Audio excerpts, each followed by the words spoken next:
second best of all dissertations written in the entire nation, and it was entitled Actuarial Age, Insurance and the Emergence of Neoliberalism in the Post-War United States. It must have been pretty good because she's now a lecturer in history at Princeton. But she came in second. The next chapter. A history PhD from Boston College named Austin Mason won the best dissertation contest with his titled Listening to the Early Medieval Dead, Religious Practices in Britain 400 to 1000 CE. But guess what? This semester, Dr. Mason was hired by our history department, and he's now a member of the university faculty. So we came in first and second. And that is undeniable confirmation that we at the University of Minnesota are both producing and attracting the nation's finest new generation of scholars. And Dr. Mason is with us today, and I'd like him to stand and be acknowledged. Congratulations.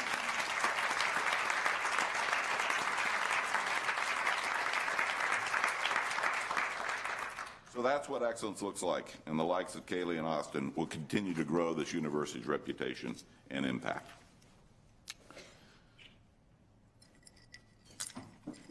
Turning to our Academic Health Center, since last we met in October, and pending your approval today, we have appointed a new dean of our medical school and vice president of our Academic Health Center, Dr. Brooks Jackson. That comes as we are finalizing this week our financing for the new ambulatory care center and preparing for its groundbreaking next week. We continue to work on the details of our integrated structure and in branding with Fairview, who's just brought on its new CEO. Ever since I've been president at the University of Minnesota, I've talked about returning the impact and reputation of our Academic Health Center to its historic national prominence. It's been a priority, and we're making great progress. Also, since we last met, our NCAA champion Gopher women's hockey team set its 62-game winning streak, a remarkable achievement. They lost a game, and they're back on a 6-game winning streak, so stay tuned. They're a great group of student athletes and a terrific coach. Our Gophers volleyball team has advanced to its 5th straight NCAA Sweet 16, and we will be rooting hard for them tonight when they take on a tough Stanford team. And of course, our Gophers football team will be facing Syracuse at the Texas Bowl on December 27th, and I will be singing the Rouser with many fans in Houston. Off the field, 72 of our fall athletes from all sports were named to the Big Ten Academic All-Conference team. And of those 72, 35 are football players. And except for Northwestern, they comprise the largest group of academic all-conference players of any football program in the conference. If you look at the all-important NCAA Academic Progress Rate, or APR, 53 teams from across the nation were in bowl games last season and returning to bowl games this season. And our football team showed the largest improvement in its academic progress rate of any of those bowl games. So I believe Coach Kill and his staff is making progress. In Duluth, the news is just as good. 20 Bulldog senior football players completed their careers with a 4-year record of 58-8. And more significantly, all 20 of them will be graduating this year.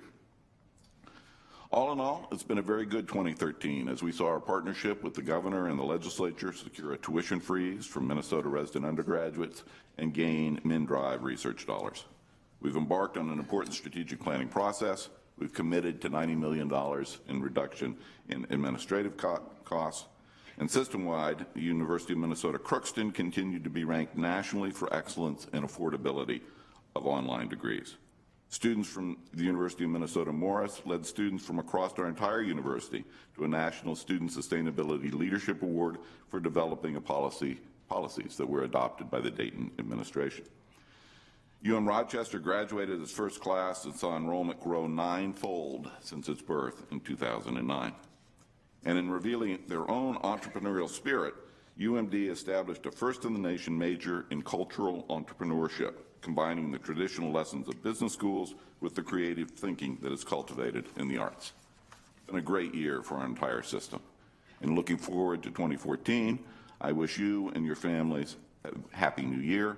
And I am looking forward to a happy and healthy legislative year for our university as we make a responsible but very important capital request that you've approved. And in closing, I'd like to debut for you the video that we'll be showing to the legislators and our advocates to advance our request.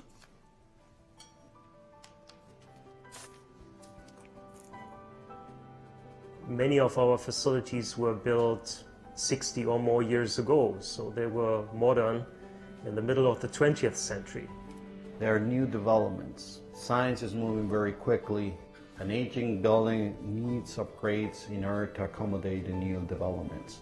Quite often, you can update a building for a fraction of the cost of building a new building and yet get new life out of it. The state has really responded and been a very positive partner for the university, and we're very fortunate that they have made it a priority as well to invest in the infrastructure that helps support the teaching and research and outreach of the institution.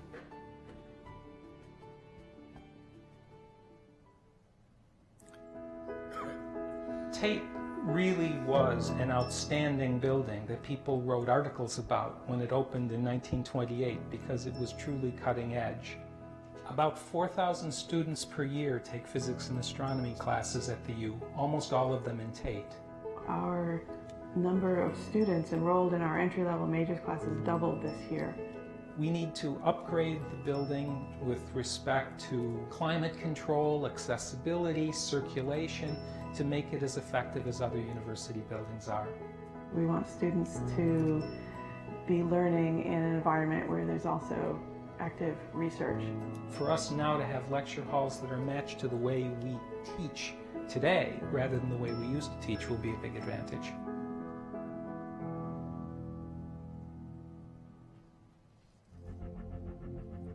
Microbe does not necessarily mean disease.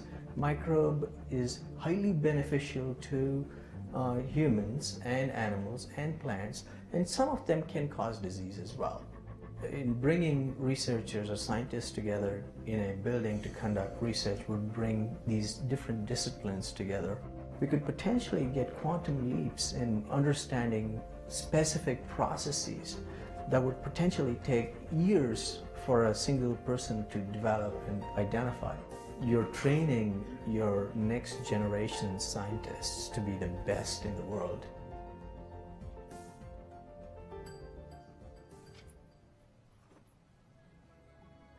By the time the student athletes are done using the various cardio facilities, the weights, the gymnasium, and so forth, other students, the non-athletic students, have essentially no access to the facility. Students need a place where they can relieve stress and just get their mind off homework.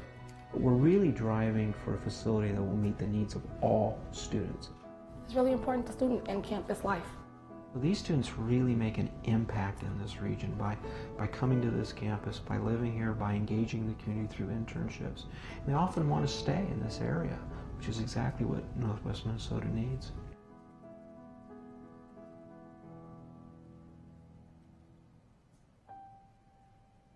Every year during the winter, 30% of all bee colonies throughout the United States, on average, die. That's really not a sustainable loss. The situation with the Asian carp, which are just south of us now in Iowa in pretty considerable numbers. In just several years, their numbers can increase explosively. Every beekeeper in the nation, but particularly up in the upper Midwest, relies and depends on the research coming out of this laboratory. We're the only group in the state working on this. We have been trying to make do to do the research that we need to do in this old, dilapidated warehouse. We're working in a century-old tractor garage that is very limiting at present.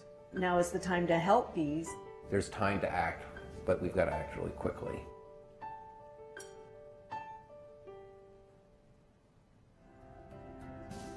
Advances in materials, advances in medicine, advances in pharmaceuticals really are relying upon the knowledge of chemistry. Wood products, other natural resources. There is a thriving biomedical industry in the state of Minnesota, which relies on some basic research in the chemical and the biochemical sciences. The more chemists we have, the more our region and our state is going to be able to make advances in these areas. I chose to pursue a chemical degree because I knew it would provide a very good mathematical background. It would improve my chances of completing research, and it would also allow me to obtain a wide variety of skills that I could apply in my future career. These students will contribute to the economic development of the state new industries, new products, and we are doing our best to meet the demand.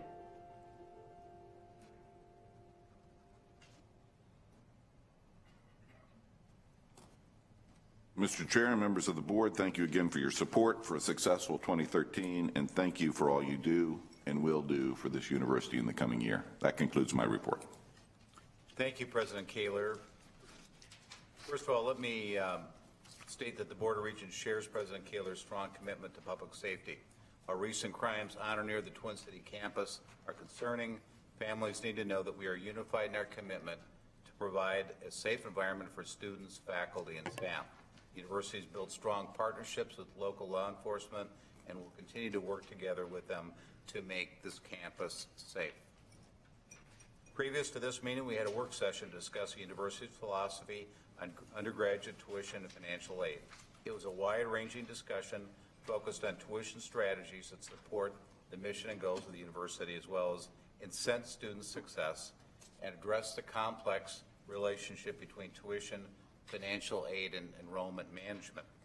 It's an important conversation we look forward to continuing in February.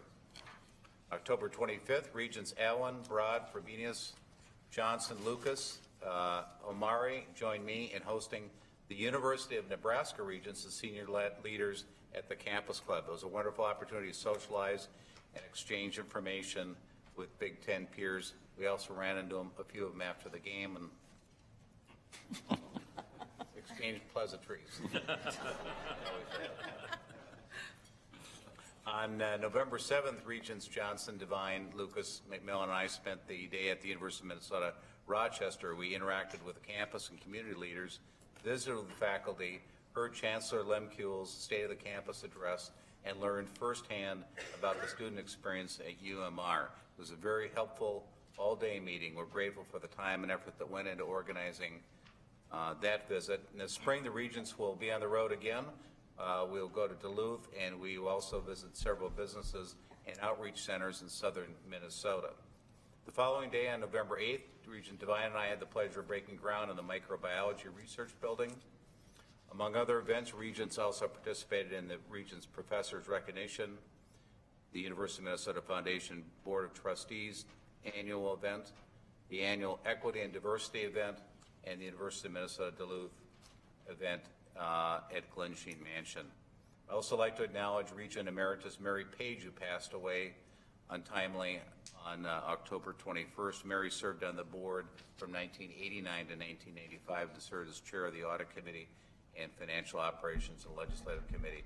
So on behalf of the board, I'd like to extend our deepest sympathies to her family. Mary was from Olivia, Minnesota.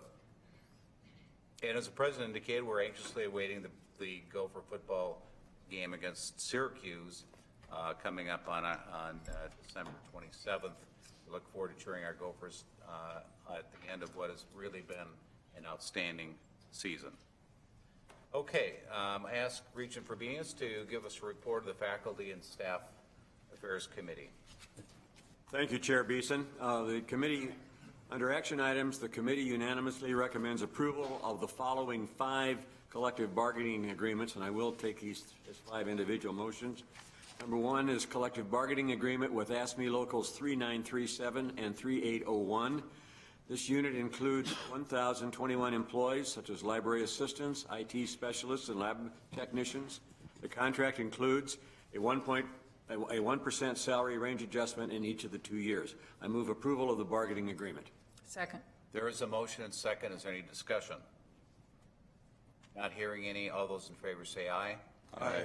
Opposed? Motion passes. Regent Frobenius. Number 2 is collective bargaining agreement with AFSCME Local 3260, Healthcare Unit Number 4. This unit includes 186 healthcare workers in such classifications as dental hygienist, licensed practical nurse, and nursing assistant. The contract includes annual salary range adjustments of between 0.75% and 1.25%. I move approval of the bargaining agreement. Second. There is a motion and second. Any discussion? Not hearing any. All those in favor say aye. Aye. Opposed? Motion carries. Collective bargaining agreement with AFSCME Locals 3800 and 3801. This unit includes 1,700 clerical specialists.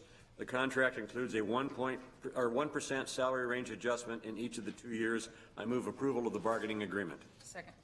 There is a motion, second again. Is there any discussion on that? Not hearing any. All those in favor say aye, please. Aye. Opposed? Motion carries. Number 4, collective bargaining agreement with IBEW Local 292. This unit includes 3 radio and TV broadcast technicians. The contract includes a 2.5% salary range adjustment in each of the 2 years. I move approval of the bargaining agreement. Second. Motion and second. Is there any discussion? Not hearing any. All those in favor say aye. Aye. Opposed? Motion carries. Last one is collective bargaining agreement with Graphic Communications Conference of the International Brotherhood of Teamsters, Local 1-M, Unit 2. This unit includes 9 lithographers. The contract includes a 2.5% salary range adjustment in each of the 2 years. I move approval of the bargaining agreement. Second. Motion and second on this last motion. Any discussion? Not hearing any. All those in favor say aye. Aye. Aye. Opposed? Motion carries.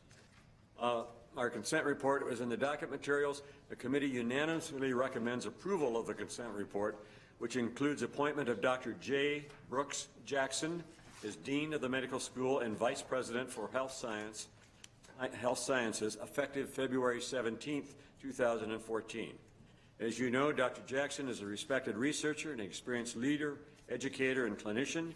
He comes to us from Johns Hopkins University, where he served as Director of Pathology for 12 years. With an MBA, Dr. Jackson also has a strong business background, which will help him lead a complicated organization like our Academic Health Center, including chairing the board of the new integrated structure, about to be renamed, between Fairview and the University of Minnesota Physicians.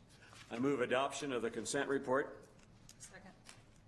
There's a motion and a second to approve the consent report. Is there any discussion?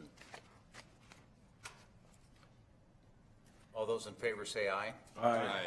Opposed? Motion carries. Several non-action items. The committee received an update on strategic hiring through the Consolidated Job Center.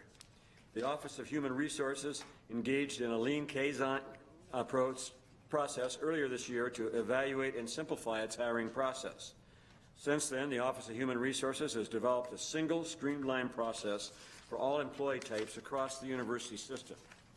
The process has been piloted with 10 academic and administrative units, and early results are quite promising. 36 positions closed during the pilot phase. The average time to close fell by almost 40 days. The committee also heard an update on the Human Resources MS upgrade, which is part of the broader Enterprise Systems Upgrade Program. OHR has kept the committee updated on major milestones for this project. We're glad to hear that it's essentially on pace for a late 2014 implementation. Annually, the upgrade is projected to save more than $350,000 and avoid several $100,000 of additional costs. Finally, the committee heard a very fascinating presentation about workforce analytics. The university is working with Towers Watson to build a metrics framework. We were introduced to the various dashboards that this work will support. Dashboards around, first, workforce distribution, such as diversity headcounts, average age by employee group, some of the basic data that's been hard for us to get to under our past systems.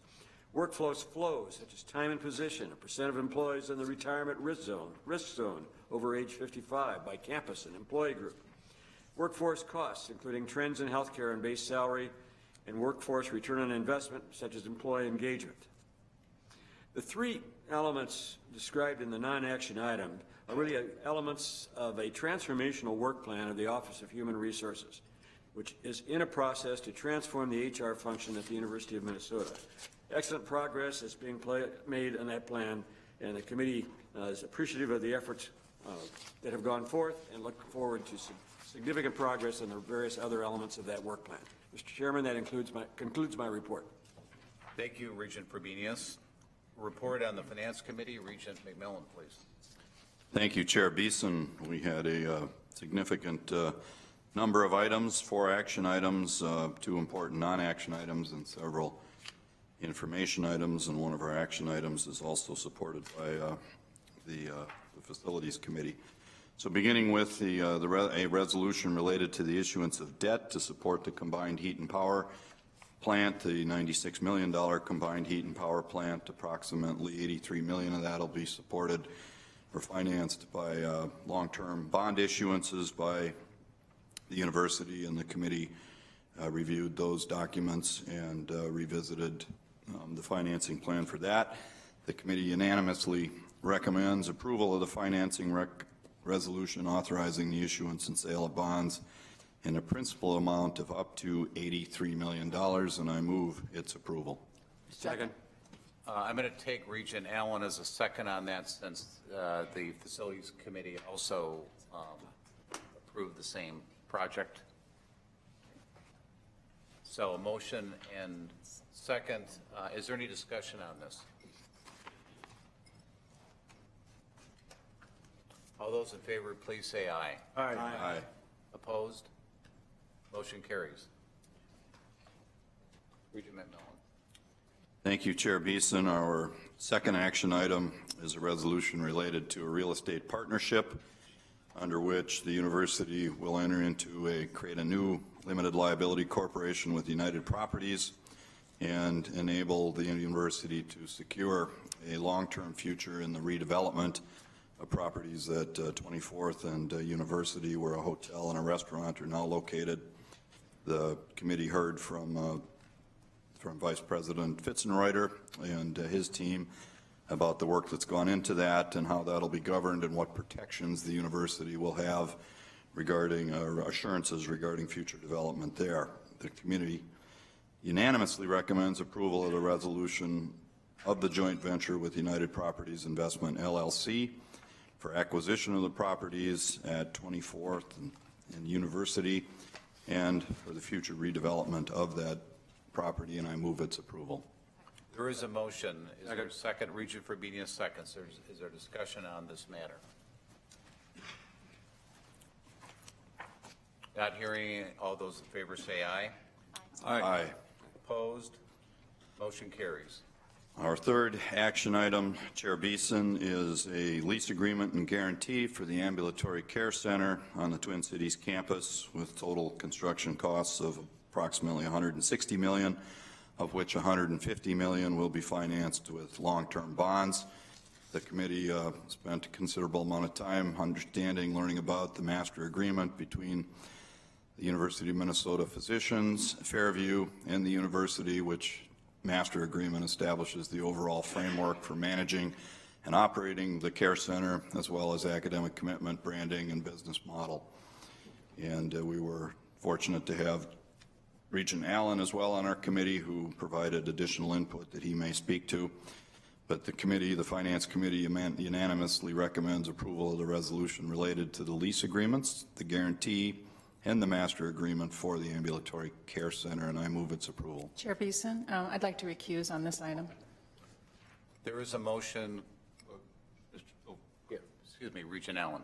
Mr. Chair, I'd like to second it, but I'd like to also mention that the Facilities and Operations Committee unanimously approved this item also, and so on their behalf, I'd second the item. I believe the comment that was asked for from me was also regarding the Debt Management Advisory Committee. We're approving a lot of debt today, but the Debt Management Advisory Committee did review all of our proposals in detail and concurred with them. In particular, we reviewed the fact that we've had a long-standing practice of trying to keep a good reserve in our debt capacity. And after looking at these items, we still maintain that capacity for other items that might arise later, including whatever our share might be of the legislative requests for next year. In particular, we'll have about $943 million of reserve capacity left after these two items. And so we support it from that standpoint also. Regent Allen has seconded the motion. His comments will be noted in the minutes. Regent Simmons has recused herself on this vote. Is there any other discussion? Not hearing any. All those in favor say aye. Aye. Opposed? Motion carries. Regent McMillan. Thank you, Chair Beeson. Our last action item is approval of the consent report, which the committee unanimously recommends approval of for the purchase of goods and services over $1 million, and I move its approval. There is a motion. Second. The motion, Regent Cohen, second. Is there discussion? Not hearing any. All those in favor say aye. Aye. Opposed? Motion carries. 3 non-action items to review quickly. We heard from Controller Mike Volna on the annual financial report as the external auditors finished their review of the university's fiscal year 12 and 13 outcomes, and he reported on all of the various measures there that are of interest to the committee and to the university with a very positive and unqualified opinion from the external auditors on the university's financial statements. We also heard from Diana Vallacaba, who represents Moody's and is our assigned representative at the university from Moody's, which grades our bonds, and she gave us a very strategic overview and view from Moody's perspective as to what's happening in public and private higher ed around the country, positive and negative trends, and how all that looks to them. And as a general statement, the major public universities in the country have a strong outlook, although the sector as a whole faces challenges that we've discussed at this board before. And lastly, we had several information items, 3 quarterly reports, one being the Investment Advisory Committee update, secondly, the quarterly purchasing report, and thirdly, the quarterly asset management report. And as Regent Allen has already reported, we also heard from him on the Debt Management Advisory Committee. So a full day. Thank you. Thank you, Regent McMillan. Regent Simmons, would you provide a report on the Academic and Student Affairs Committee? Yes, thank you, Chair Beeson. Committee unanimously recommends approval of the consent report, which includes new academic programs, program additions, program deletions and discontinuations, and program changes. I move adoption of the report. There is a motion and second on approval of the consent agenda. Is there any discussion on the same? Not hearing any. All those in favor say aye. Aye. Opposed? Motion carries. In non-action items, the committee reviewed an amendment to Board of Regents policy on commercialization of intellectual property rights. The amendment is intended to clarify that the university owns intellectual property that results from research activity, while students own intellectual property that results from academic or educational activity. This actually will simplify the process that's being followed. Universities nationally increasingly are adopting this type of policy, headed in this direction, and we will act on the policy in February at our meeting. The committee also received our annual report on undergraduate education, focusing on the Twin Cities campus with its more than 30,000 undergraduate students. Applications are at a record high of over 43,000. Average ACT scores are at a record high and rising. We're delighted that the campus is competing at an ever higher level for the best and brightest freshmen destined to graduate in 4 years.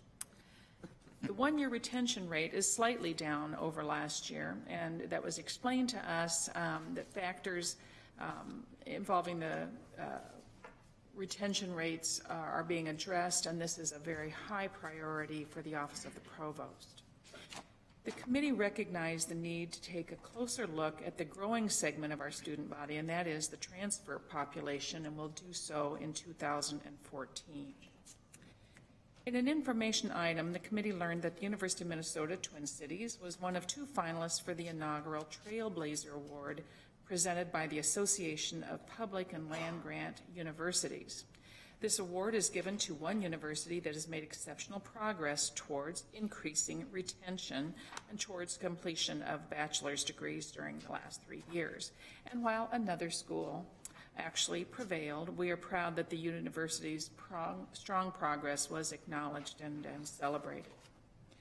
As presented earlier today in our work session, the committee had a rich discussion on the university's undergraduate tuition and financial aid philosophy. And that concludes my report. Thank you, Regent Simmons. Regent Broad, report of the Audit Committee. Thank you, Mr. Chairman. The Audit Committee has no action items for the board today. Non-action work, the committee discussed and received information from a variety of individuals. First of all, we spoke about, or we discussed the Board of Regents policy and the Audit Committee charter, and we didn't take action on this. We'll be seeing this charter for action in February.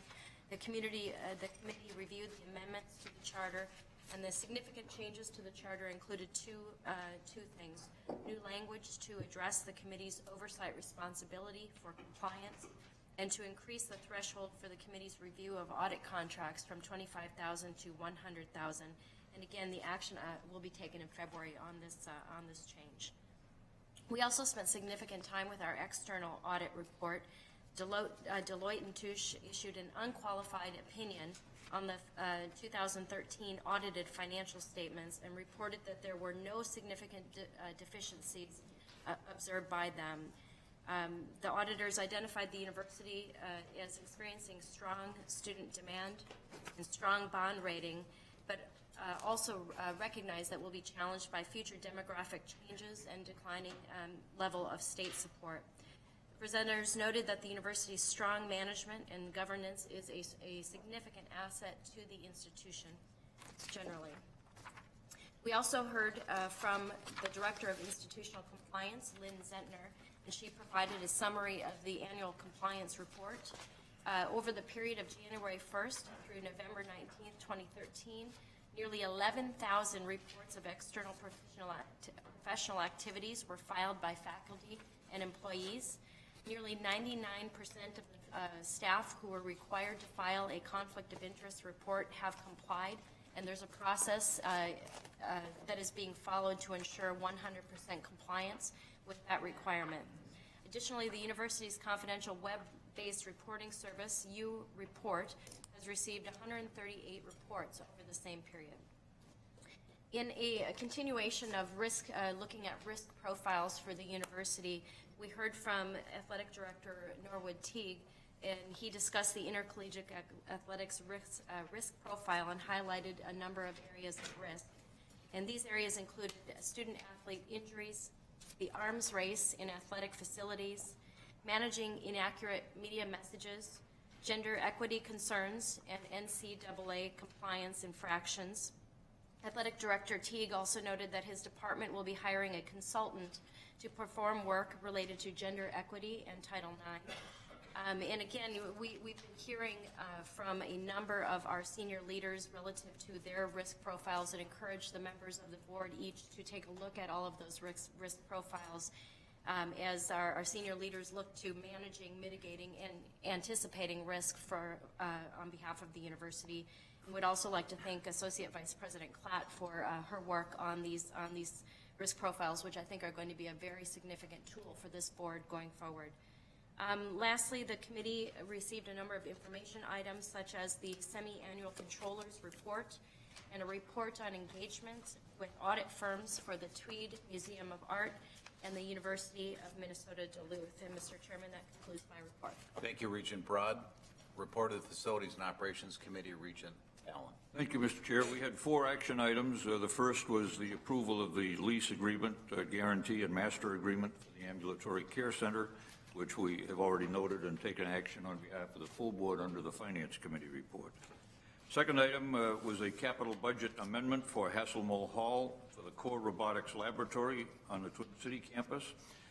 We voted unanimously to approve the amendment. The project will renovate 4,300 square feet in Hasselmo Hall, replacing outdated research space in Walter Library, Keller Hall, Smith Hall, and Mechanical Engineering. The Core Robotics Lab is a result of the MinDrive initiative to enhance Minnesota's strengths in robotics, sensors, and manufacturing.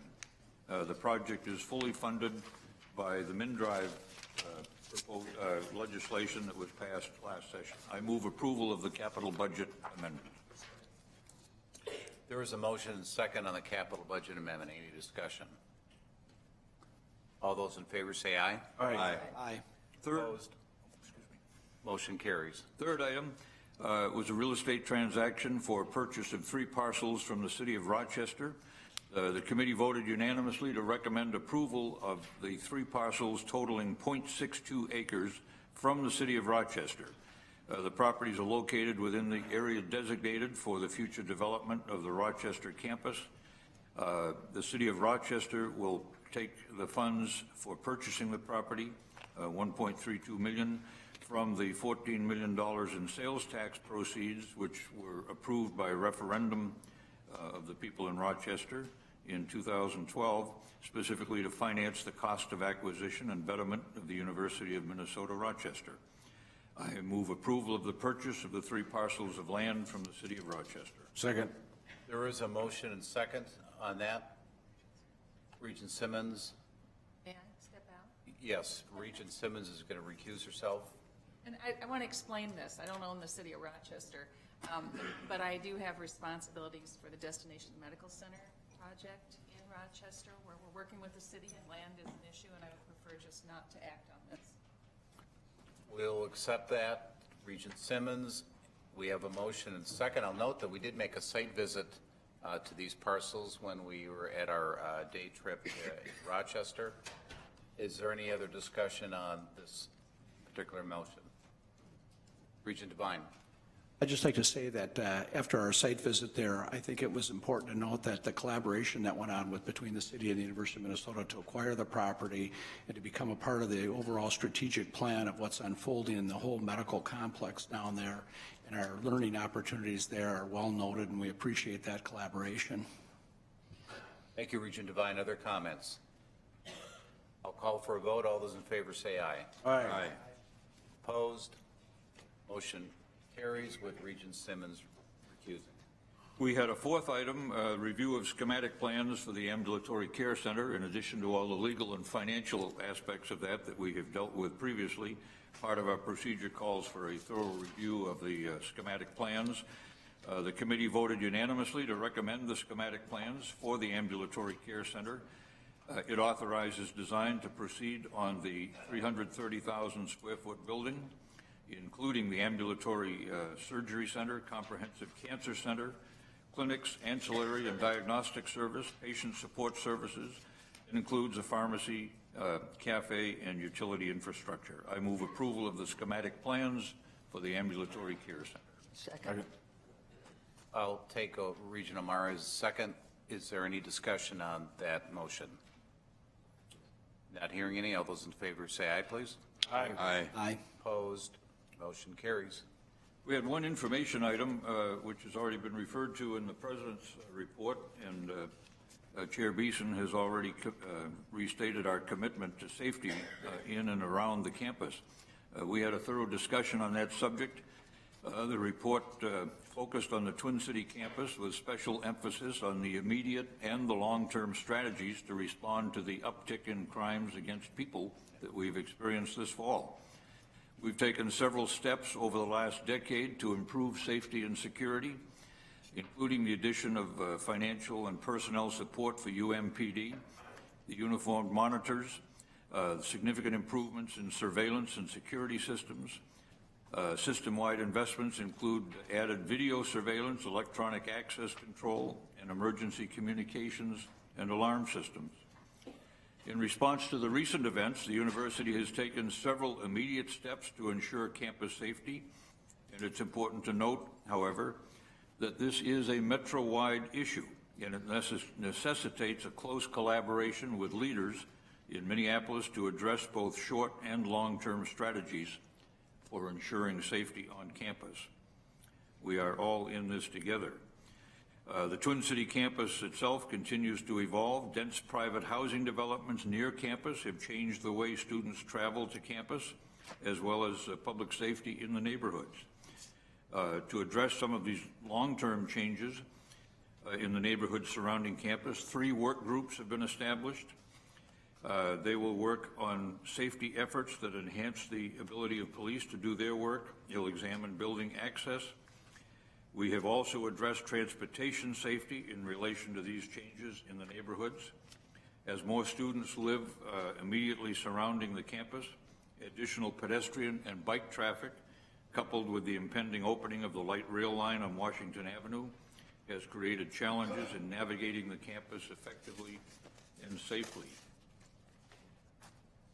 This is a large issue, and as I said, the President addressed it. The Chair restated our commitment to it, We are all promising continued work on that, but again, we note it is a metropolitan issue. We need to lead on behalf of our students and others who, employees and others who visit the campus. But we do need the cooperation and have received good cooperation from other members of the security task force, if you will. We had two additional information items, one on capital planning and project management, the semi-annual report, and we had the final project review of the ambulatory care center. Mr. Chair, that concludes my report. Thank you, Regent Allen. The Litigation Review Committee did not meet, and Regent Allen is on excused absence for this meeting. Next, number 11, a report of the Special Committee on Academic Medicine. Regent Cullen. The Special Committee on Academic Medicine met yesterday, and the committee had only non-action items, but it was a very informative meeting.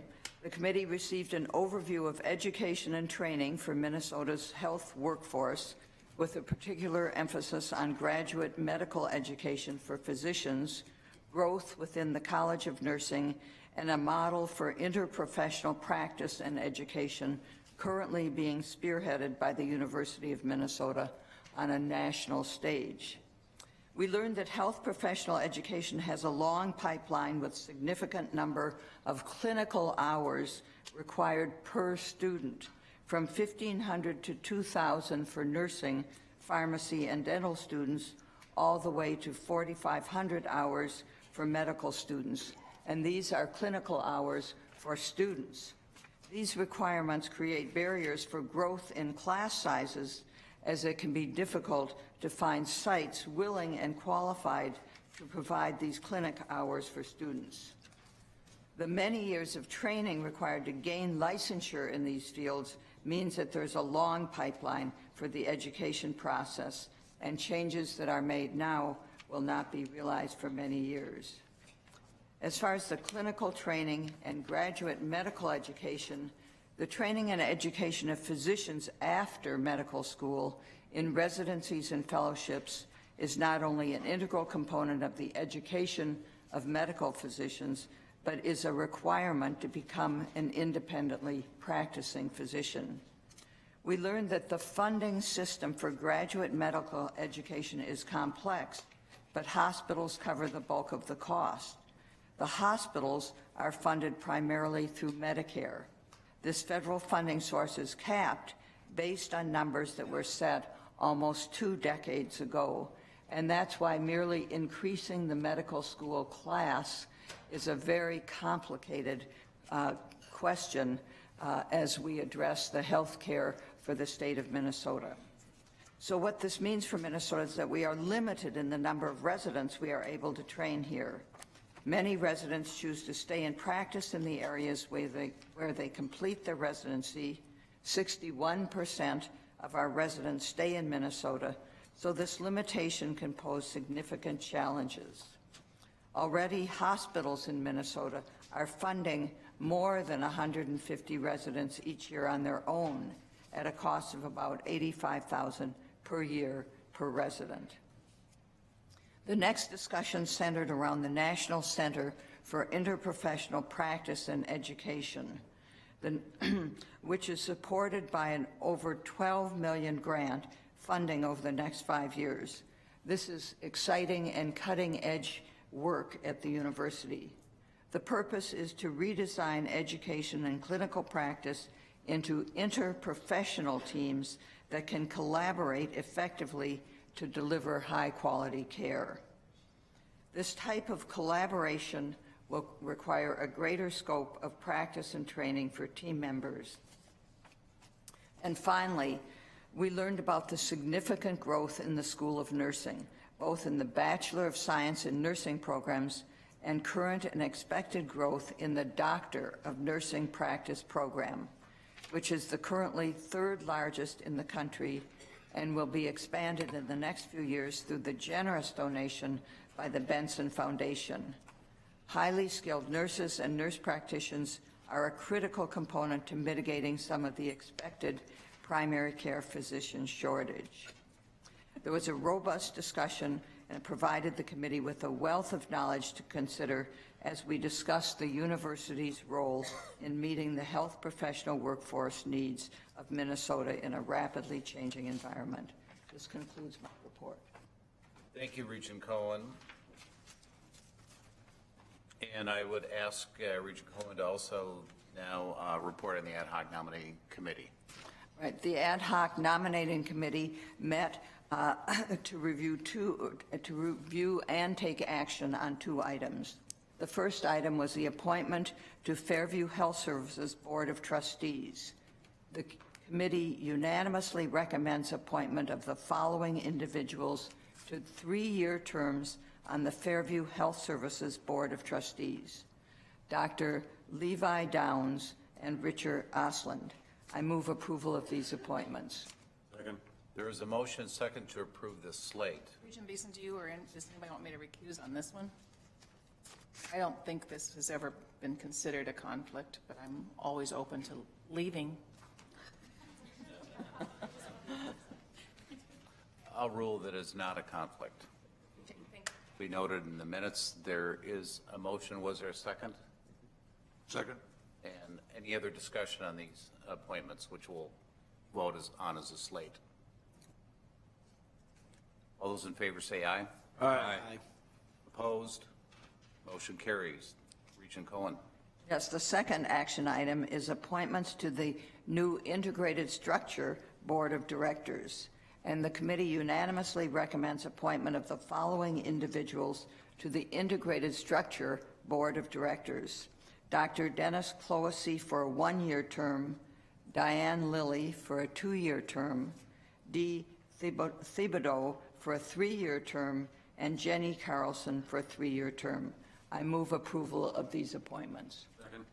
There is a motion and a second for the integrated structure slate. Any discussion? Not hearing any. Those in favor say aye, please. Aye. Aye. Opposed? Motion carries. That concludes my report. Thank you, Regent Cohen, and thank you, chairs, for the preparation work in this month's activity. I will go to item 13. I'll receive and file reports, quarterly reports of grant and contract activity, annual financial report, and the annual report of the East Cliff. Regent Simmons. I'd just like to comment for the board. This is a heads up. This is the last time, I think, you'll see the East Cliff report quite as it is. We're working on some realignment of responsibilities for oversight and management of East Cliff, and be coming to the board in February with proposed policy changes that we hope you'll find appealing. And that will be a review and action unless there's concern. Thank you, Regent Simmons. Consent report number 14. I'll look for a motion on that. There is a motion and a second. Any discussion on the consent report includes our gifts. Not hearing any. All those in favor say aye. Aye. Aye. Opposed? Motion carries. Okay, we're going to have a report from our student representative to the Board of Regents, Megan Mason. This is a semi-annual visit that we get and report from the Regents, and I'd like to invite Megan. She's on her way up with a colleague of hers. She is chair of the student representatives this year, and if you would introduce yourselves for the record. Absolutely. Thank you, Chair Beeson, President Kaler, board members. I have with me today Joelle Stangler, one of our undergraduate student representatives as well, to share a portion of the report that she and the MSA students worked on more closely.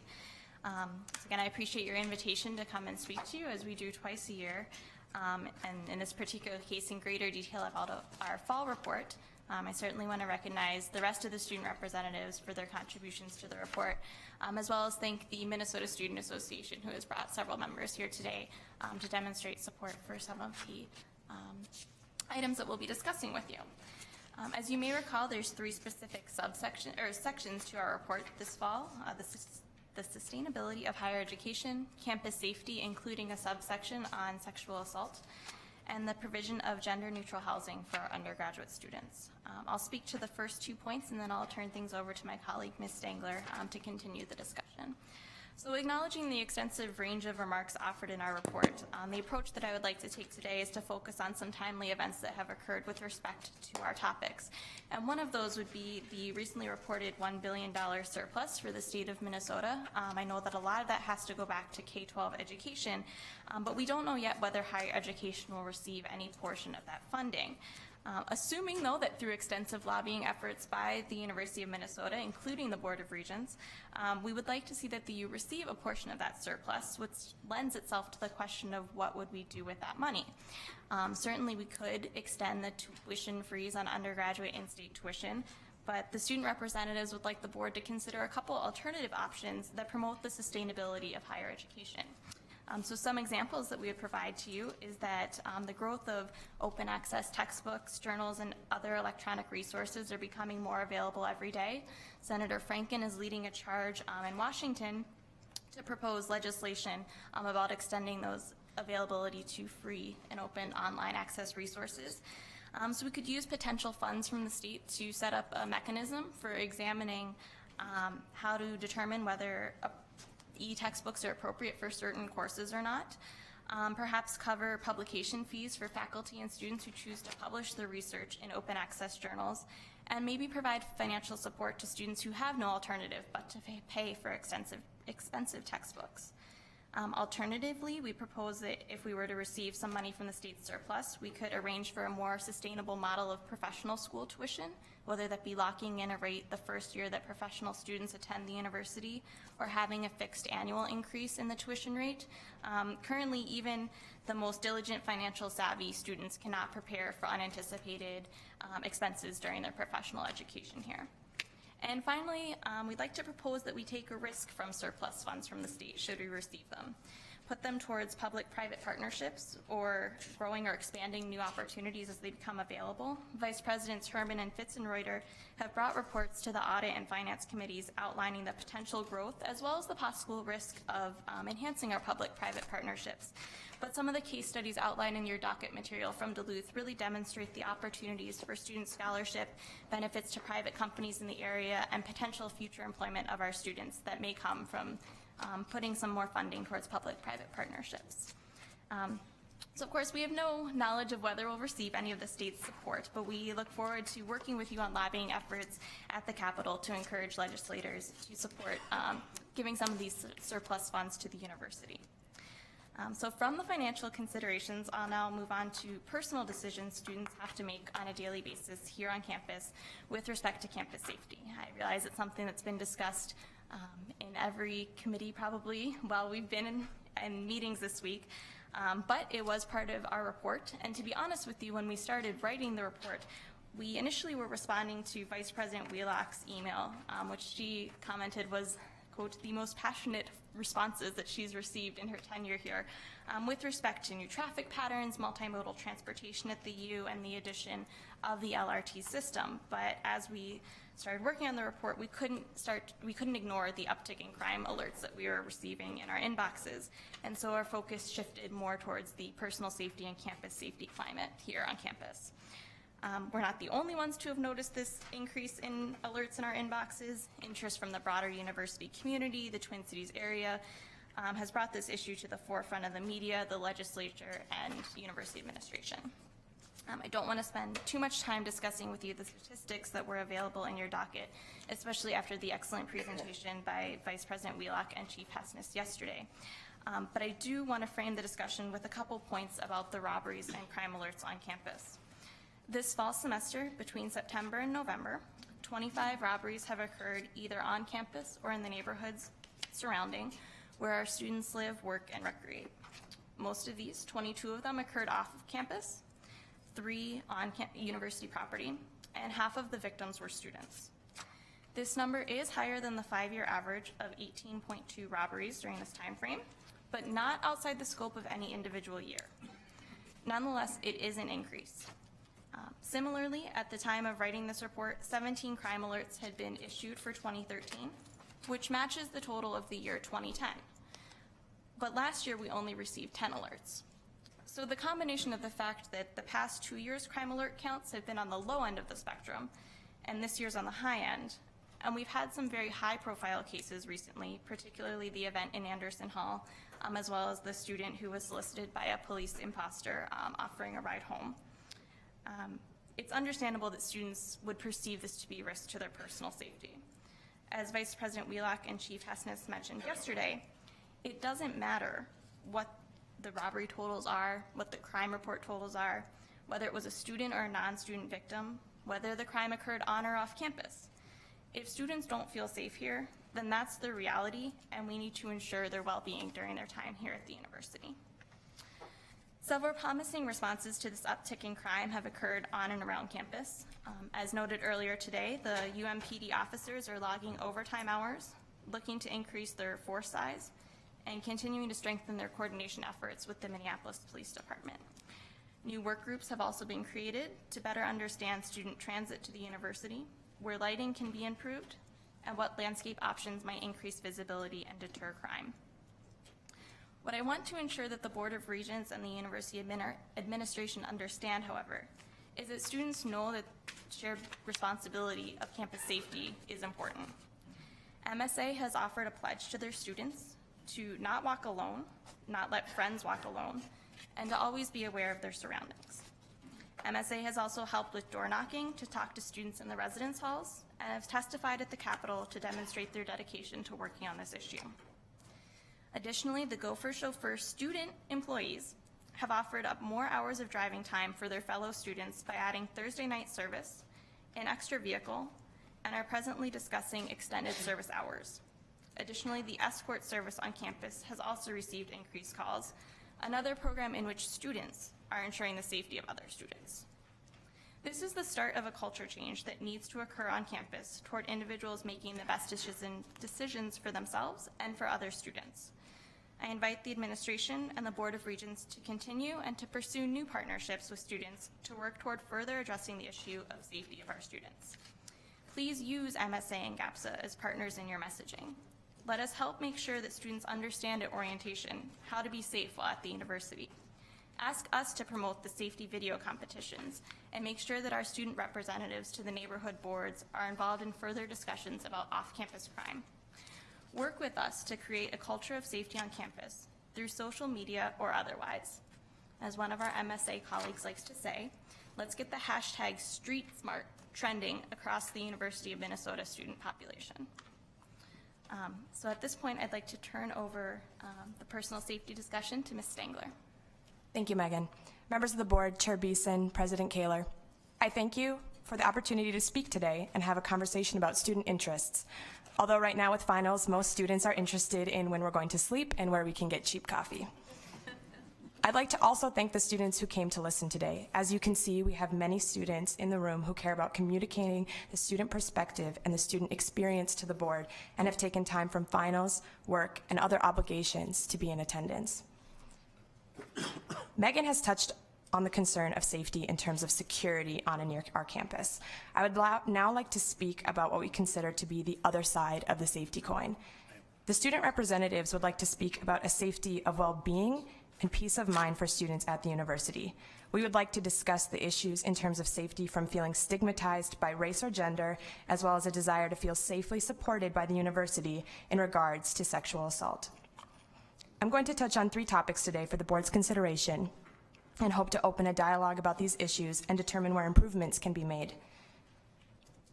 The first of these points echoes sentiments expressed by Regional Mari and Facilities and Operations Committee yesterday. Although not explicitly stated in our report, due to, as Megan mentioned, deadlines and ever-evolving conversations surrounding campus safety, we as students would like to touch on the issue of racial profiling and how it is affecting the culture and the sense of belonging of our fellow students. On December 6th, organizations and stakeholders of the Black community sent a letter to President Kaler and Vice President Pam Wheelock outlining their concerns and recommendations surrounding racial profiling, which we'll be sure to provide in supplemental materials to the board after this month's meeting. Perhaps the most important question raised from this letter is this: how can we keep our community safe from crime while also keeping people of color, particularly Black men, safe from racial profiling and the harm that follows from this practice? The infectious nature of this issue is a danger and has the ability to limit the feeling of inclusiveness. On the day of the Anderson Hall incident, a young black friend of mine posted on Facebook, "I'm staying in so I don't get funny looks." Many others have expressed similar feelings, as we have seen reflected in articles in the Daily, the letter written to President Kaler, and conversations we have had with our fellow students. As students, we hope to be able to bring awareness to this issue and create a culture of understanding rather than stereotyping. Like safety, this issue presents a case of shared responsibility, and we hope to work together to create plans for ensuring a safer learning environment for everyone on our campus. The second of my points also touches on a matter of inclusivity. In our report, we discussed gender-neutral housing. A policy change in support for gender-neutral housing would allow students living in on-campus housing to feel comfortable in their own skin and gender identity when being a resident at the university. As we know, the first-year experience is of great importance to undergraduate life, retention, and timely graduation. Unfortunately, many colleges lack the accommodations necessary for trans-identifying students to feel safe in their first year at a university due to binary gender classification. As our campus has a near-perfect ranking regarding LGBT inclusivity, the university has made it clear it prioritizes this. This policy is the next step in being inclusive of the LGBT community. Much like wheelchair accessibility in facilities, a policy for gender-neutral housing provides an environment where no one feels alienated based on their identity or their differences. Just this month, the Student Senate passed a resolution voicing support on this issue. The representatives would like to echo this support and seek to create a policy where students of all gender identities feel welcome, included, and safe in their first-year experience. We believe our university can be a nationwide leader in this regard. The third point I'd like to address today is sexual assault. While an uncomfortable topic, we want to convey the concern for our fellow students' physical, emotional, and mental safety this issue presents. The representatives have included a letter to the editor from a McAllister student, which was published in their newspaper, the Mac Weekly, for a personal testimony from a student of their institution. We believe it demonstrates the emotional and academic consequences sexual assault can create and encourage you to read it for context. As it stands, our university has very few cases of sexual assault documented each year. However, with the increased national attention being drawn to the issue, we thought it appropriate to bring the topic to the board for discussion. New federal mandates, per the Campus SAVE Act and the Violence Against Women Act, which take effect March 14th, 2014, demonstrate the conversation is one of increasing importance to our institution. Upon meeting with the Aurora Center, we were able to gain insight to an issue that impacts our friends, classmates, and peers. The impact is seen in the victim survivor, but it is more widely seen in those closest to them. Friends and peers are often unsure of how to direct those affected to resources and to ensure them that those resources are useful and effective. Being aware of this fact and the changing federal guidelines, the representatives have 3 goals. One of our overall goals is to increase awareness of sexual assault, particularly around what constitutes consent and how we can ensure students are cognizant of this. Another goal is to evaluate the existing policies at the university and the formal processes a victim survivor of a sexual assault must go through. The student representatives feel one of the key things that can be done is establish a separate hearing board for sexual assault cases. As it stands, cases of conduct are heard by a panel of OSCI committee members. However, students are supportive and urge the creation of a separate standing panel to hear sexual assault cases specifically so precedent can be set and decisions can be made on a committee with expertise in the matter. Finally, as can always be the case, students are supportive of a more comprehensive education and training of those who will hear the cases. Today, 15 minutes are devoted to training regarding sexual assault cases, with many factors contributing to assessment of responsibility, such as involvement of alcohol in the case and the difficulty of a he said, she said scenario and how to weigh the evidence. It can be difficult to assess responsibility and create clear standards of what we, as a university, believe we should hold our community to. As you can see, the issue is multifaceted, and we will need to have an ongoing assessment of effectiveness, compliance, and implementation. As students, we would like to work closely with the Aurora Center, CCSB, OSCI, administration, and the board to ensure the safest and most comprehensive policy to benefit students. Before we open the floor to questions, I'd like to express the representative's excitement in furthering our positive relationship with the board and our interest in expanding this connection. whether this be through invitations to student events, increasing the attendance of students to the board meetings, or inviting the Regents to shadow a student for a day this coming spring. We'd like to explore new and innovative ways to connect. It is our hope we can do everything on our part to help build a relationship between students and Regents in order to continuously improve our campus culture. Now, we'd like to turn over the floor to your questions and discussion. Thank you, Student Regents Mason and Stengler. We really appreciate this report. These are important and timely issues you've raised. President Kaler, would you care to make a few initial comments before I open the floor? Thank you, Chair Beeson. I would, and I add my thanks to you two for a really very comprehensive and well-presented set of thoughts, and to your other student representative colleagues. I always take the chance to remind people that I was a student representative of this board, and I do that mainly because I can reflect on the fact that I was once your age, which was a very good point in my life. But you can still remember. I can remember. But seriously, you raised very serious points, and we will act upon them seriously. Let me just respond to a few of them. First, I appreciate your perspective on the safety situation. Historically, crime on and around this campus is lower than it has been. We're within the range. But that's not okay. In fact, the uptick this year, we've taken extraordinarily seriously. Our intention is to prosecute criminals, and our intention is to make this a place where people feel safer. I'm especially grateful to MSA and GAPSA for student leadership. Peer-on-peer conversations are essential to the changing culture that you referred to, and nothing helps better than to have friends and student colleagues talk about these important issues and help change behavior. It is, of course, irrelevant to a victim or their family if the crime occurs off campus in the 2nd Precinct of Minneapolis or on campus where it's our responsibility. We're working very hard, as I think you know, to move the dial on this very important problem. I share your desire to have the state surplus benefit the University of Minnesota. We are thinking carefully and strategically about how best to make that case, and certainly the issue of tuition for professional students is front of mind. As you know, this morning and yesterday there was a discussion of undergraduate tuition, but professional tuition is on the docket.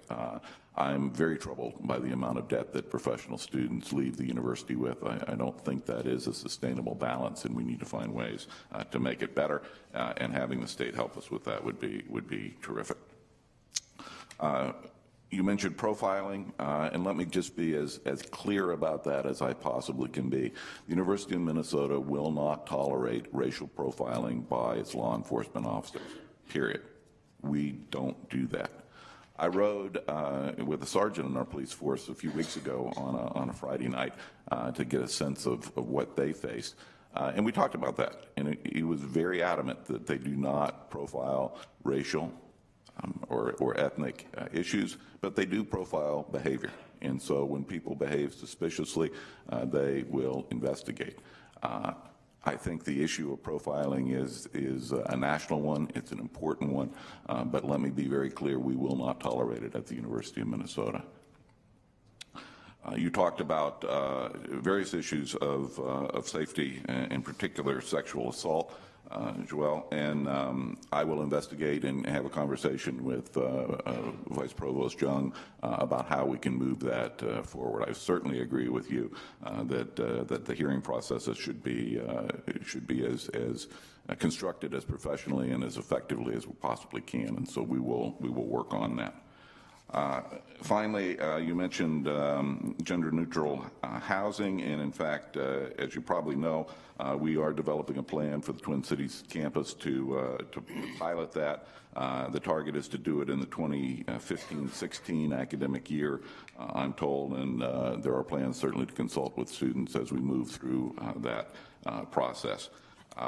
It is important for this university to be a welcoming place and to provide good quality life experiences for all of our students. You raised a couple of other points, but in the interest of time, I think I'll stop there and turn the floor back to Chair Beeson and the Regents. Mr. Chairman. Thank you, President Kaler. I'll open it up for comments from the board. Regent Johnson. Mr. Chairman, fellow board members, and President Kaler, thank you for your comments. Students, Mason Stangler, thank you for your presentation, being here today as you prepare for finals. Much appreciate the information, appreciation for your attitude of what I'll call a cooperative spirit in this area of student safety. You didn't come and say to us and to the administration, will you kind of fix this for us? My sense is we're in it together. And much appreciation to you and all the other students, and we, as the President said, are committed to make this a safer campus system-wide, and thank you for your comments. Thank you, Regent Johnson. Regent Devine. I too want to echo what Regent Johnson said, and thank you for your very articulate, very comprehensive report here this morning. And I just want to note that I've enjoyed participating in the events that I could this fall as part of MSA. It's been an enjoyable experience and a wonderful exposure for me personally as a regent here. I want to comment, specifically on a couple of things. The well-being and the peace of mind is a very, very important part of the student experience, and I think all of us appreciate that, recognize that, and certainly we've all been where you were sitting, so to speak, as students, and appreciate the attention that both of you and your group have focused on that particular area. I want to touch on just a point here. Campus safety is of top priority to this Board of Regents, and it has been. And I want to echo something I said yesterday, in that we, the Board of Regents, last summer at our retreat had as a very high priority this fall at our December meeting. We had decided that we were going to take up the issue of campus safety. So it was timely in terms of the sequence of events that have unfolded since last summer, the fact that we took up the issue and have delved into it at a much greater depth because of the incidences that have really probably popped up over the last 90 days. I might say that Vice President Wheelock's initiative and the collaboration that she's got from the chief, and with all of the various components, which there are many, that between the neighborhood associations, the city of Minneapolis, it's a very high priority. And I don't think it was emphasized enough yesterday, the 3 strategic working groups that are now taking on the project here internally with all the various players, community-wide, I think is an important opportunity for the students to participate. I certainly encourage that participation. I'm sure Vice President Wheelock will encourage that same participation. So, top of mind, appreciate your time and effort, and particularly being here during finals weeks. Thank you. Regent Omari. Thank you, Chair. Student representatives, I will echo Dr. Kaler in that I was sitting there about 2 years ago, and I know how much time this takes to put together. So all of you guys, thank you, MSA as well. The U is you. The U is you as students, and I'm going to take some credit for your report and say we as students are very impressive. It's impressive, it's bold, it's honest, and that's what we need. And I think overall, looking at all of this, it really speaks to how engaged you all are. And you guys know what's happening around the campus, because there are many things that overlap in what we're talking about and what you guys brought up, and then some very complementary things that may not have been on our radar. So we look forward to getting some of that money, as you mentioned, and moving it in ways that can be beneficial to the campus, to students, and the entire community. So thank you. Thank you. Other comments?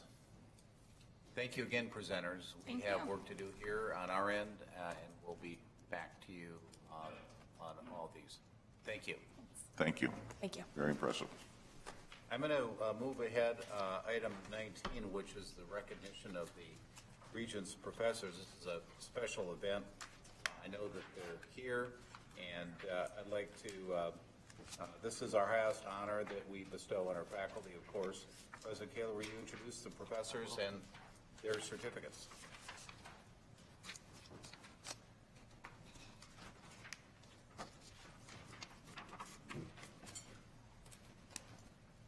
So, Mr. Chair and members of the board, it's my pleasure to recognize our 2 newest Regents professors, Timothy Lodge and Stephen Pulaski. Established in 1965 by the Board of Regents to recognize the national and international prominence of faculty members, the Regents Professorship is the highest honor the University of Minnesota bestows on its faculty. It recognizes faculty who have made unique and important contributions. Those contributions are to the quality of the University of Minnesota, and they speak to exceptional accomplishments in teaching, research, and scholarship or creative work, and contributions to the public good. There are currently 30 Regents professors, and there have been only 95 in the history of the program. So first, in alphabetical order, Tim, would you come join me at the podium?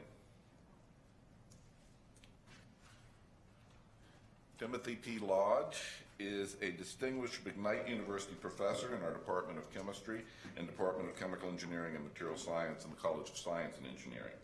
Tim is a world-renowned polymer scientist. He served this university with distinction for more than 30 years. Professor Lodge's research focuses on the structure and dynamics of polymeric systems, and he's considered to be one of the pioneers in understanding block copolymers in ionic liquids. Recently, Tim solved a 50-year-old problem in polymer science. I actually think it's older than 50 years, which is how to predict the viscosity of a polymer mixture. His discoveries are setting the agenda in this field. He's a fellow of both the American Chemical Society and the Association for the Advancement of Science. Tim, congratulations.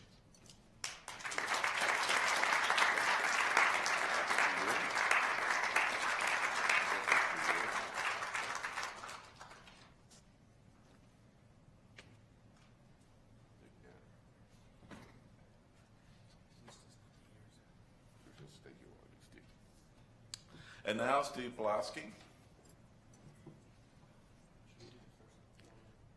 No, we'll do them all at once. Thank you. Steve is the Felser-Lampert Professor of Ecological Environmental Economics in the Department of Applied Economics in our College of Food, Agriculture, and Natural Resource Sciences. And he is also in the Department of Ecology, Evolution, and Behavior in the College of Biological Sciences. His pioneering interdisciplinary research combines natural and social science, specifically ecology and economics. Steve is a world thought leader about broad questions of land use and land conservation and the incentives or external forces that shape spatial patterns of land use. Steve's played a key role in the National Capital Project, which is a partnership between the University of Minnesota and Stanford University with the goal of bringing people, governments, and corporations to the realization of the value of natural capital in supporting human well-being and to routinely incorporate those values into decision-making and policy-making. Steve is a fellow of the American Association for the Advancement of Science and the American Academy of Arts and Sciences, and he was elected to the National Academy of Science in 2010. Congratulations.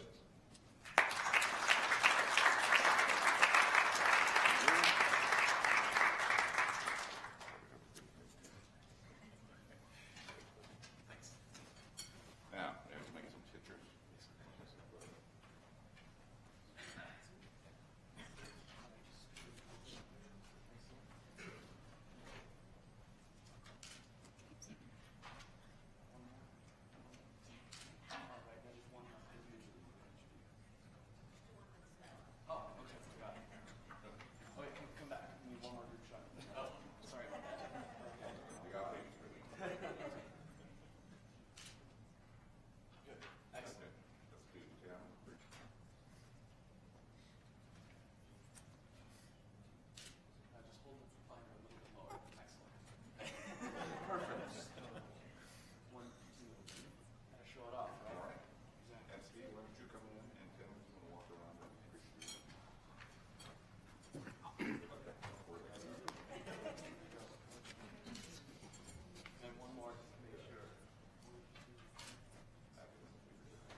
Next, I'd like to invite Provost Hanson up to the table to update us on the strategic planning process. Good morning, Provost Hanson. Thank you, Chair Beeson and President Kaler, members of the committee. I'm pleased to be here with you today. When the President announced toward the end of September the initiative to have a strategic planning process, he charged the community to think hard about this, to be ambitious. It was very important to the President that the whole community be involved, the community at the university and our external stakeholders. When he put together the work group that's been working since the end of September, he received over 500 nominations for the position on the work group, and he put together a very large group of 32 members, and he charged it to reach out to external stakeholders because he wanted the plan to be informed by a diversity of voices and opinions. We have been engaged in a number of processes of consultation, which I've listed here. They have taken various forms. The President himself has been engaged in consultation, and various representatives of the work group have engaged in consultation with these various categories of folks. As you know, the board itself had a work session last time, and the notes from that work session are in the docket. That's been conveyed to the entire work group, and we want to have these continual touch points throughout this process so that we can be sure that we stay on track. The Twin Cities deans have also been thinking about this, actually even from before the point of the process being formally announced, and we've been in kind of continuous contact with them. And at the most recent session of the work group, representatives of the Twin Cities deans came to present a set of proposals to the work group. We've met with faculty governance groups, with P&A and civil service governance groups, and with we've invited the opinions of perspectives of the student groups, and in fact we've had surveys and questions sent out to all of our students. We've met and will continue to meet with University of Minnesota Foundation and University of Minnesota Alumni Association boards. And as you perhaps know, there was a campus conversation which was led by the President early in the process. At least 150 students, faculty, staff attended that. The internal surveys have received very good responses. In fact, it's not quite right to call them surveys. They've been kind of a few questions. We're calling for open-ended replies so that people could participate in this process as they saw fit to do. The Twin Cities faculty and staff survey or set of questions received over 1,000 responses very quickly, and when we sent a slightly different set of questions to Twin Cities students, we received 1,100 responses very quickly, and those continue to be rolling in. The next step of the consultation process involves a little more attention to external stakeholders beyond the ones who've been touched by some of the consultation to date. And we're doing that again through a variety of mechanisms. So again, some of this consultation with external stakeholders has taken place already, but it will continue. In fact, the President is going to send out a set of questions to a very large list of external stakeholders in the very near future, and the work group committee has come up with a plan to engage each of those members in more detailed and nuanced conversations with some of our important external stakeholders. Out of the process so far, we have identified a number of emergent themes, and I hope these resonate with the board discussion to date. I think you will see reflected there many of the things that came up in your own work session.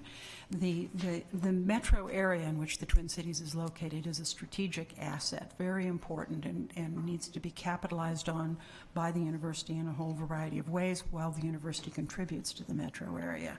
The land grant and research missions are vital to the future, and what we have to think is how are those going to be structured in the future? What difference is there now in the land grant mission than at the time of the adoption of the Morrill Act?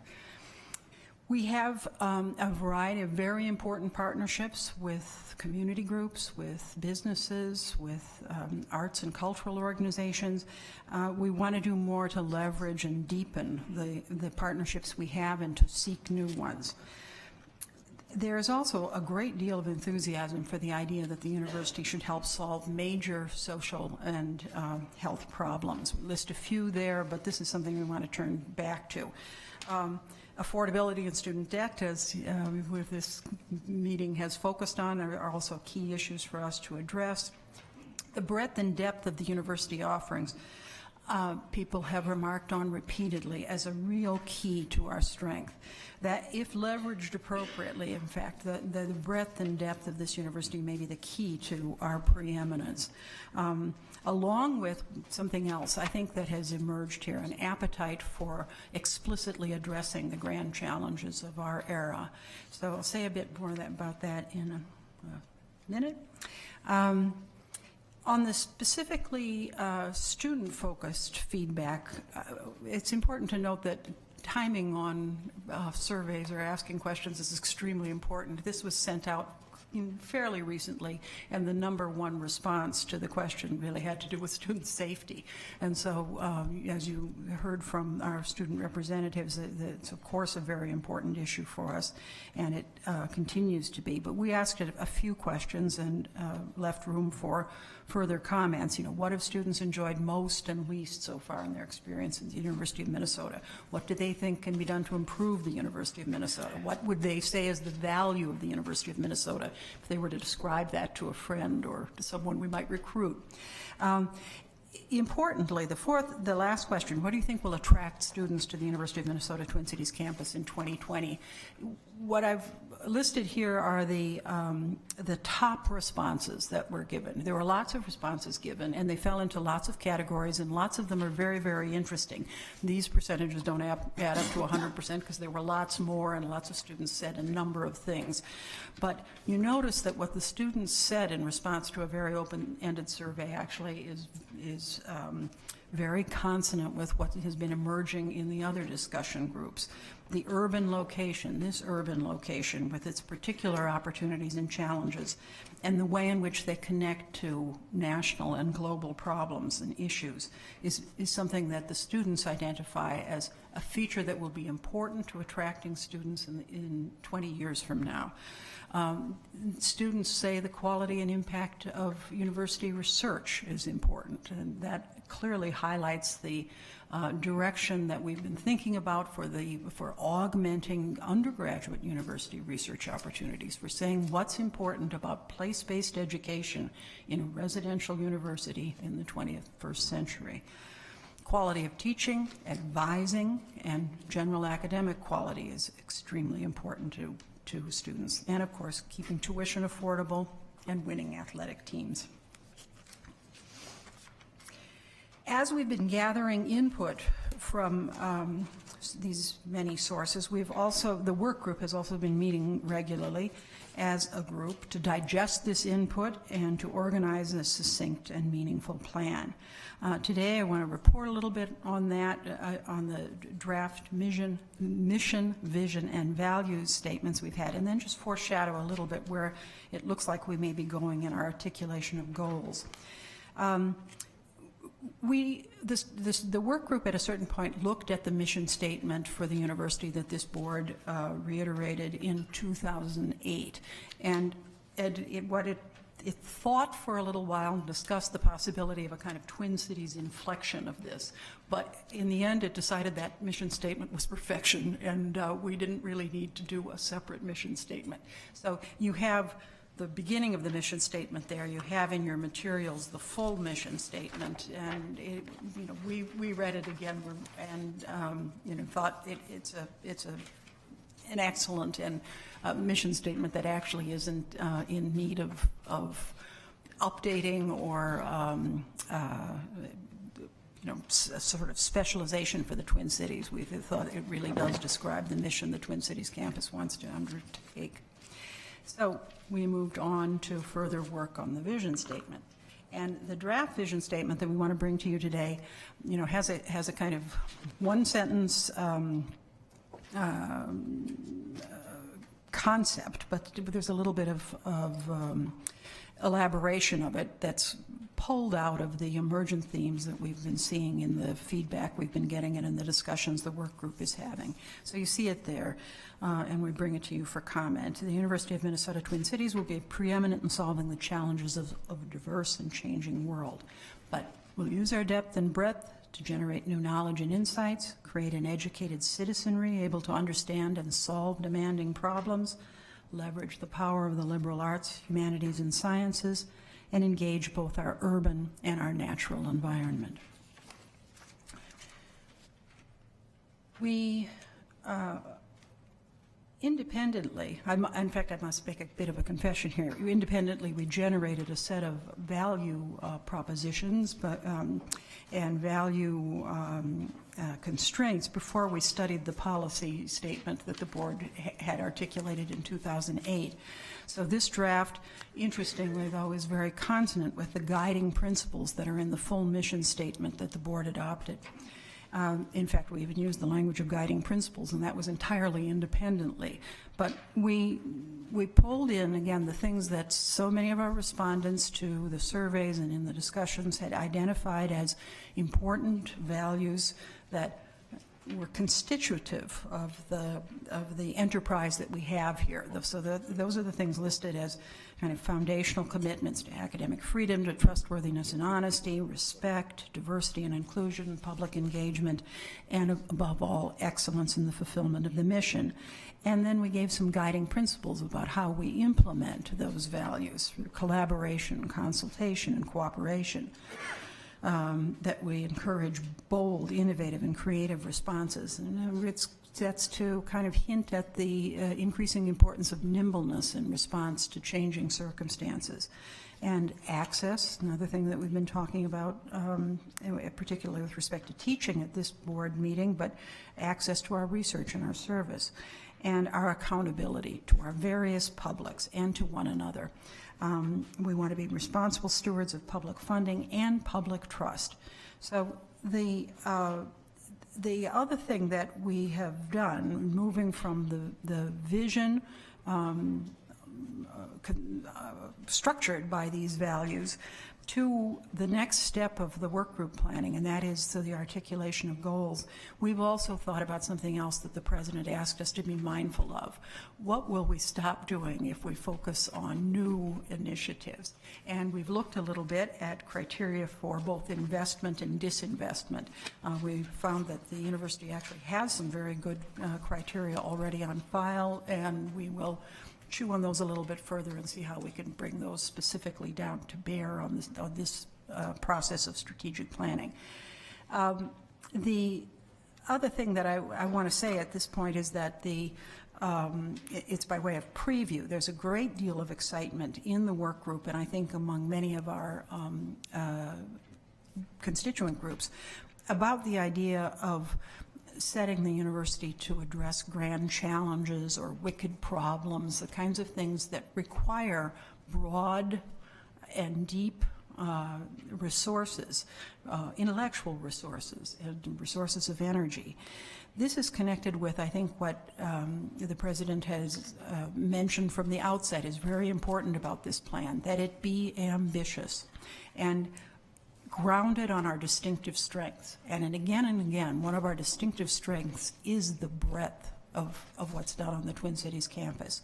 So a variety of things have been proposed around global food safety and security, the things that are in the MnDRIVE initiative, for example, advancing industry, conserving the environment, but things connected with regional economic development and global development, things connected with big problems and issues in education, closing the achievement gap, promoting educational equity, global health, health disparities in our own environment and around the world, citizenship and human rights, and how to build communities where individuals feel their lives have meaning and value.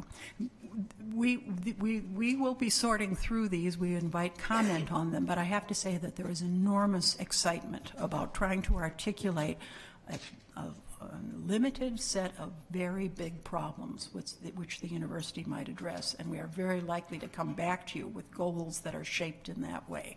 So that's where we are today. What we wanted to bring you today was, mission, vision, and values, but where the real heart of this really will be in the goal statements, and that's the general direction in which the committee is working right now. So that's the report. Thank you, Provost. Questions from the Board of Regents? Regent Broad.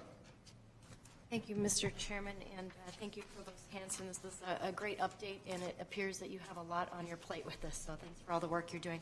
I just have a quick question on the draft vision and the language that you're using relative to engaging urban and natural environment. Mm-hmm. I'm curious about where rural fits in there, and whether what the conversation is around that language.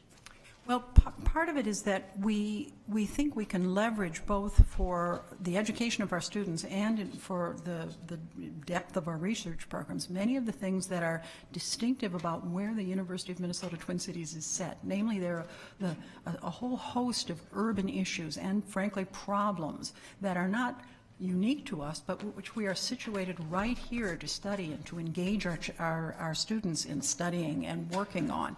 The natural environment, issues about water, the situation of the Twin Cities campus right on the Mississippi River, one of the great rivers of the world, which has some of the same issues connected with it that the other great rivers of the world have. And we have faculty working in virtually every one of our schools on issues connected with water and in some way. And so thinking about how we connect those folks so that we can make a huge impression on the problems of the world through the things that we are doing locally. That's what the thinking has been. Any further questions of Provost Hanson? Regent Frobenius?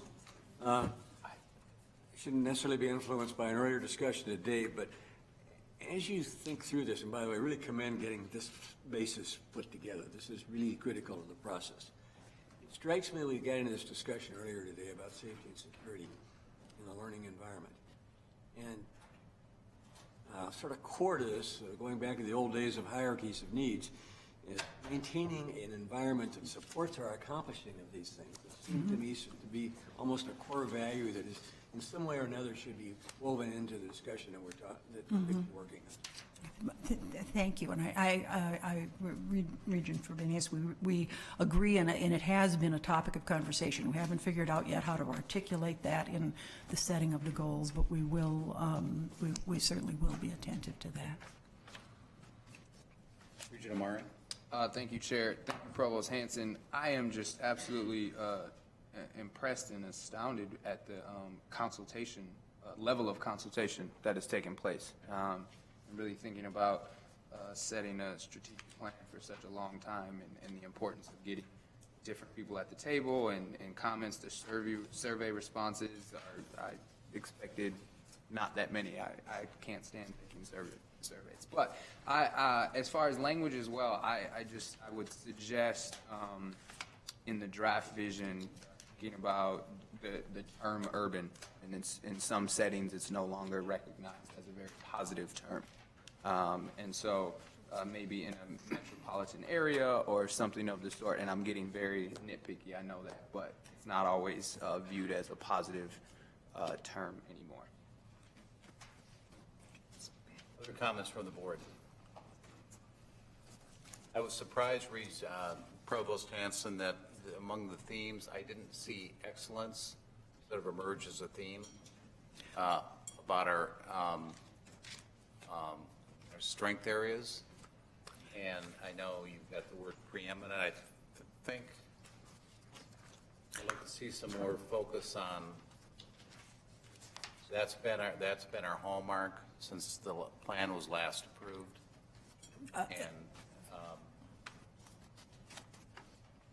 Thank you, Chair Beeson. It is there among our foundational commitments, and we that again, this hasn't been articulated into a a draft that will bring all of the, we don't even know the order in which we would put together these various pieces we've been working on, but it is regarded as a foundational commitment to excellence in the fulfillment of our mission.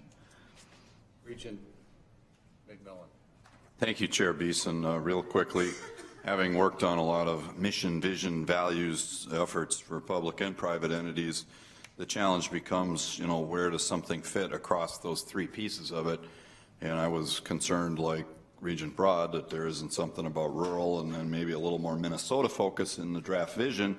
But as I probe into the mission and the values piece, I see both of those words as well. So it's a challenge, and I commend you for your work on it to date. I don't know what the role of the board is as we go forward to, we don't want to be wordsmithers here by any means, but picking up the vision but not reading the mission at the same time, or reading the mission and not looking at the values can lead all of us to want to wordsmith things. But I think a Minnesota focus is the one wordsmith I'd have there. We want to be global in our aspirations, global in our scope, global in our solutions, but also reminding ourselves that Minnesota is what we're all about, urban and rural, and the problems it faces. So tough work here. This is not easy to do, and big group of stakeholders. So thank you for your effort. Thank you. Thank you, Provost Hanson, for that. Thank you. That timely update. I want to ask the board about where we've gone past our allotted time. We have two items left. One is the annual financial report and on the status of University of Research and Commercialization, which is about 45 minutes, I believe we have targeted, and then annual financial report. Of the remaining group, Regent Simmons need to leave and Regent Fabinus may have the time left.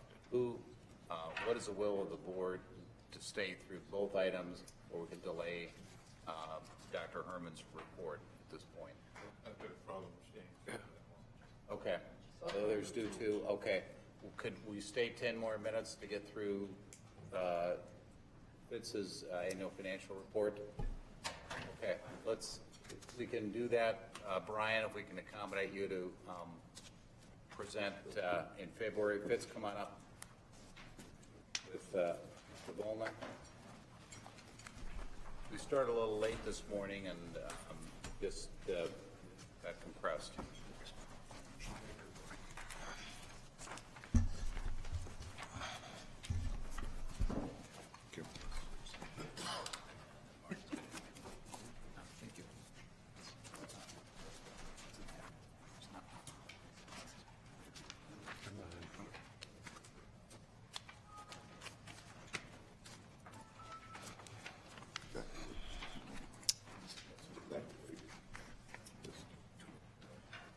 Mr. Chairman, members of the committee, I'll introduce my colleague. This is the fiscal year 13 annual financial report. We'll take you through it. Come on.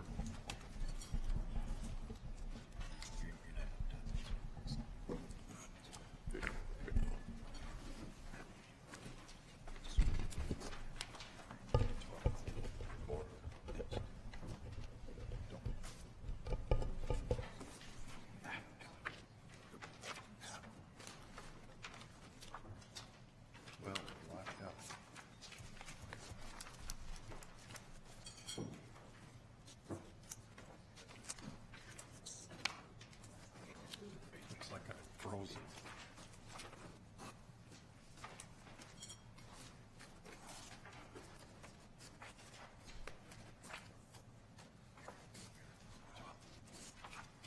Mr. Chairman, it's up on the screen but frozen. Would you like me to work off of the paper copies that have been handed out? Let me just grab a copy. Most of us have seen this. You got the slides. You got the slides. Yes, we do have the slides, so let's proceed. We'll do it the old-fashioned way.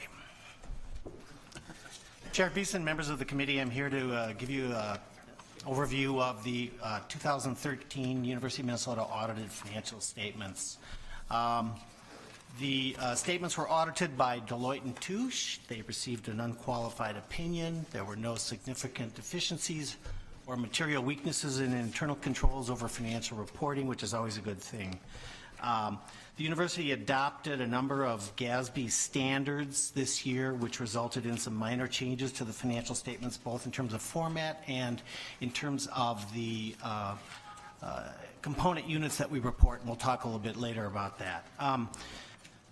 There are three basic elements to the financial statements. There's the balance sheet or the statement of net position. There's the statement of revenues, expenses, and changes in net assets, and there is the statement of cash flows. I will cover each of them briefly during this presentation. In a nutshell, the statement of net position or the balance sheet showed a net increase this year of about $189.8 million, which is always a good thing. Total revenues for the institution, as audited, showed a slight increase, while the operating expenses were up very slightly.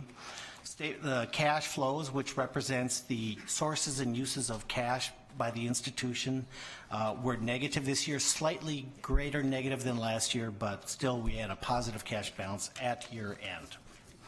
Going to the next slide, which is the overview of the assets on the balance sheet. Our total assets for the institution went up by about $292 million, or about 5.6%. If you look at the sort of stacked chart, there are really two significant pieces to the assets: investments and property, plant, and equipment. Those two items alone for the institution make up about 87% of our assets. And so we spend a lot of time managing, reporting, and verifying those two categories of assets. Cash and cash equivalent type balances showed a decrease of about $74 million, which really was because we were spending cash on construction. Those were bond proceeds from bonds we had issued, and we were spending them down. Our investment portfolio increased by $119 million. The investments, as reported on the financial statements, primarily because of rising markets and the impact on SEF, combined with the investment income then that was being generated by that rising market. Our capital assets, which consists of property, plant, equipment, capital leases, and so forth, showed a net increase of $180 million because we're spending on facilities such as physics and the nanotechnology building. If you go to the next slide, which represents the liabilities of the institution, our total liabilities increased by $102 million. Again, if you look at the stacked chart there, you'll see that this most significant piece of the university's liabilities that we have to manage really represents debt. It's about 2/3 of our total liabilities section of the balance sheet. Our accrued liabilities, which represents things like accrued vacation, accrued wages, accrued lease expenses and things, went up slightly. $28 million, which is not a significant fluctuation for this institution. It's primarily due to the other post-employment benefit requirements we have. The long-term debt increased by $74 million, which is because we issued debt, in this case this last year, 2013A and 2013B general obligation bonds, combined with some of the amortization and pay downs that we do on all of our other debt.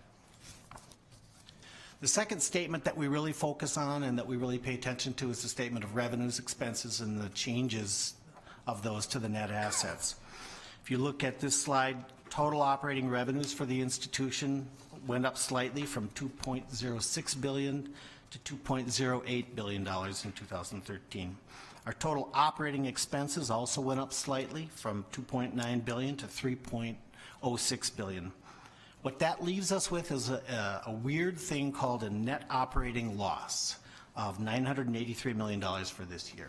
Keep in mind that because of the way we are required to report our revenues and expenses, we are not allowed to call things like federal appropriations, state appropriations, and gifts as operating income, even though we do significantly rely on those for our operations.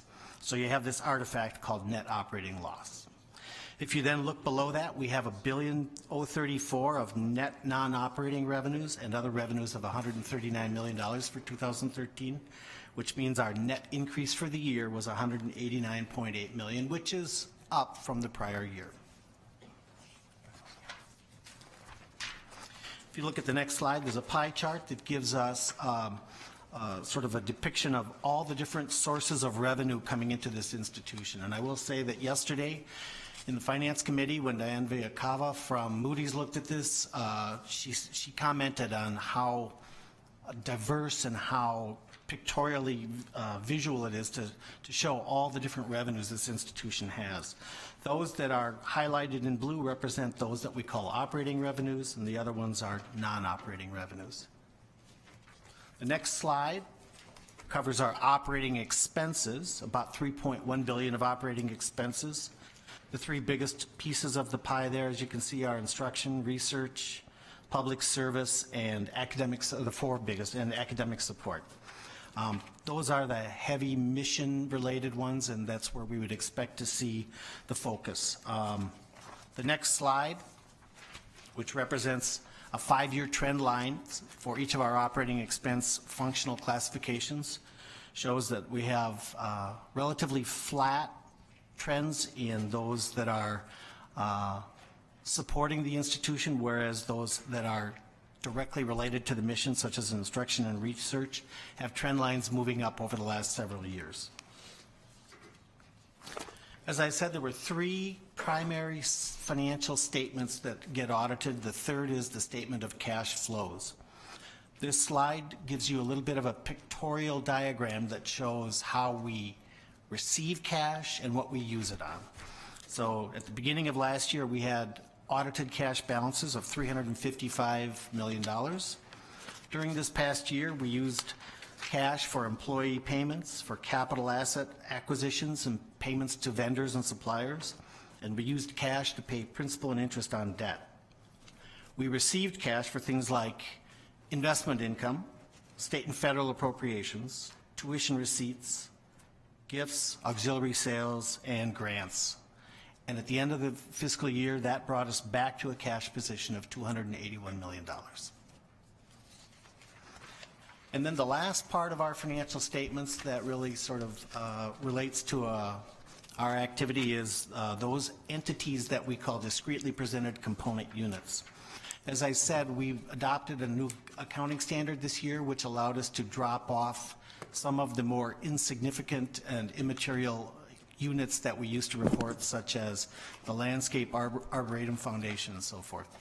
They're immaterial from a financial perspective, not from a mission perspective. So for this year, we only reported UMF, which is really UMF and MMF combined, and University of Minnesota Physicians. And this slide just gives you a brief snapshot of their balances and their revenues and expenses. And with that, I'm happy to answer any questions you might have. Are there any questions? This has been reviewed at both the Finance Committee and at the Audit Committee. Thank you, Mr. Bowman. Thank you. Mr. Ryder. Mr. Chair?